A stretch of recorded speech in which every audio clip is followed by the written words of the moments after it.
Hello everyone, I'm going to share with you my strategy for Scotland in Medieval 2 Total War.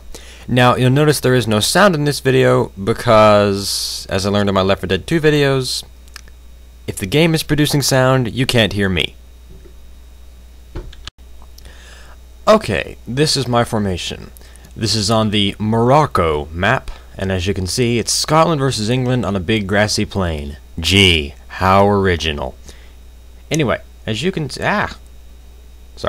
As you can see, I've got 4 units of noble pikemen, and these guys are very good.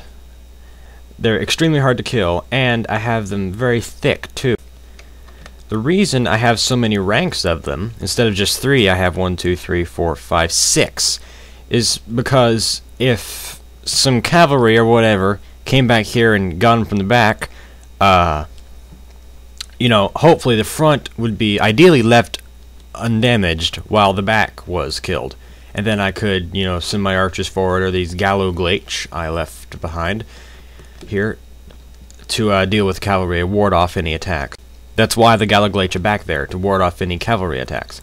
I have 2 units of feudal knights. These guys are really awesome. They're nice and fast, but very powerful too. Not quite as fast as I'd like them to be, but they're still pretty good.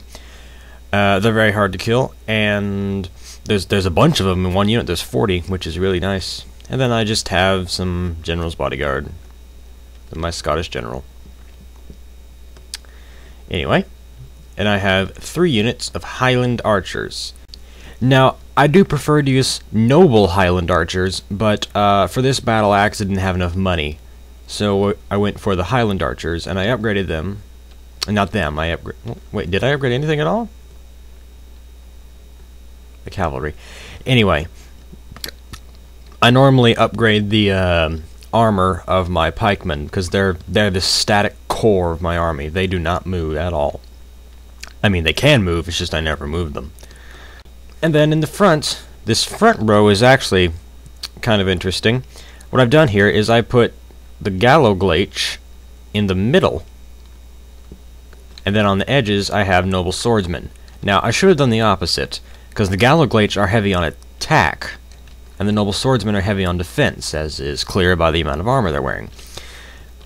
Ideally, what happens is, people generally tend to focus all of their army right down the middle. And if they just put their entire bulk of their army right down the middle with only a few troops on the sides, what I do is, I bring my cavalry around, and I smack it to the back of the troops here, they rout, and then these guys here are free, and they can run around the back, and then attack the guys that are attacking my center. So I should have the guys that are heavy on defense in the middle, because they're going to be fighting the longest, and they're going to be attacked the most, but, oh well. Not to say the Galloglaich aren't good defenders, just, anyway. And these pikemen back here greatly discourage a cavalry charge.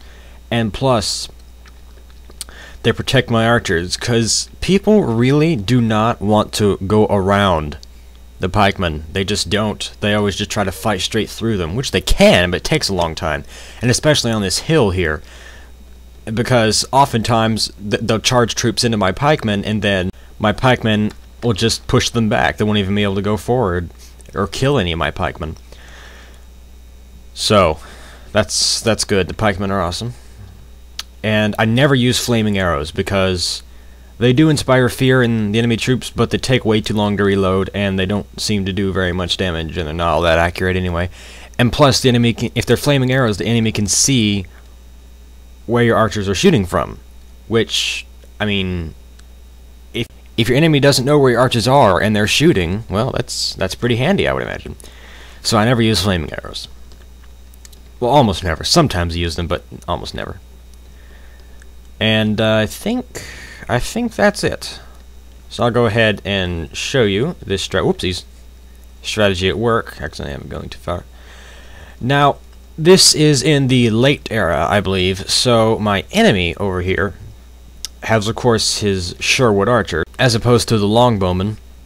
I guess Sherwood Archers are Longbowmen, but they're not the same.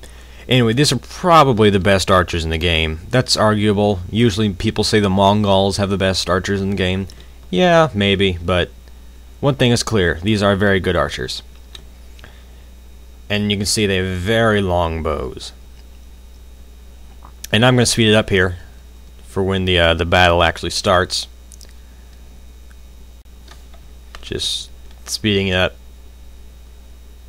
And there we go. Okay. Now, those Sherwood archers, they do have a pretty long range, but because my guys are on the hill, they have to get just a little bit closer to be able to shoot me. And that was enough for my Highland archers to be able to attack them with. And so those guys are under focus fire.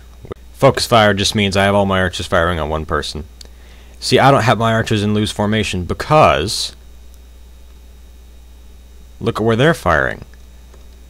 They always fire at my Galloglaich. Well, I see. They always fire at my front or second lines.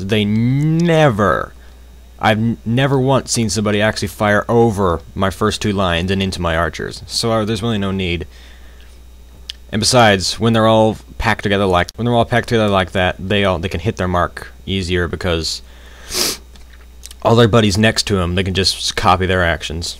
Anyway, as you can see, my archers are just tearing these poor Sherwood archers to shreds. And while the Sherwood archers are not doing anything much to my guys over here, killed a few of them, but that's about it. I love this pike wall formation. That is so cool. Scotland's just awesome. Awesome faction.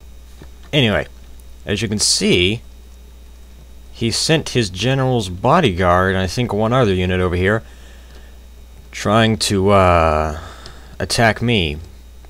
Which is why I have 2 feudal knights, not 1. Because very, very often they'll send 2 cavalry units over and keep 1 behind, just as this guy's doing. But actually he's sending another one over there, but that's only 1. Anyway, and so he's charging forward with his general and another bodyguard unit. And my archer's starting to fire at them. Yeah, and so then I bring my cavalry around, because see, that's what those Galloglaich are there for.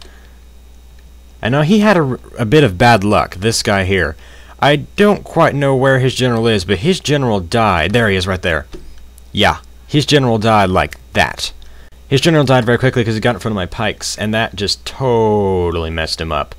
I mean, look, he's just ripping into my pikes right there, but unfortunately, his general died, and I'm bringing my cavalry around, and he's scared now, and so now he's going to run away.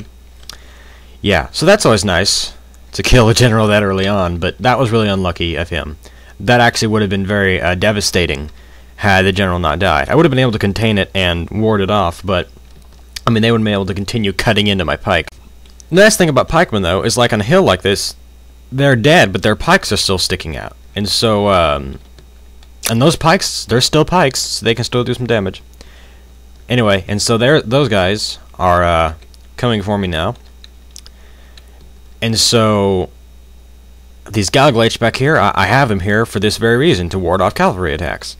And my archers are, they have little axes, which is surprisingly powerful.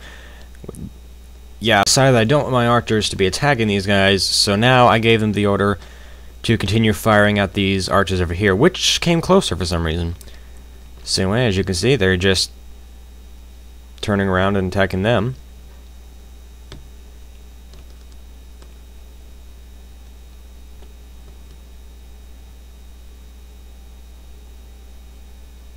Yeah. Not much to say now, really.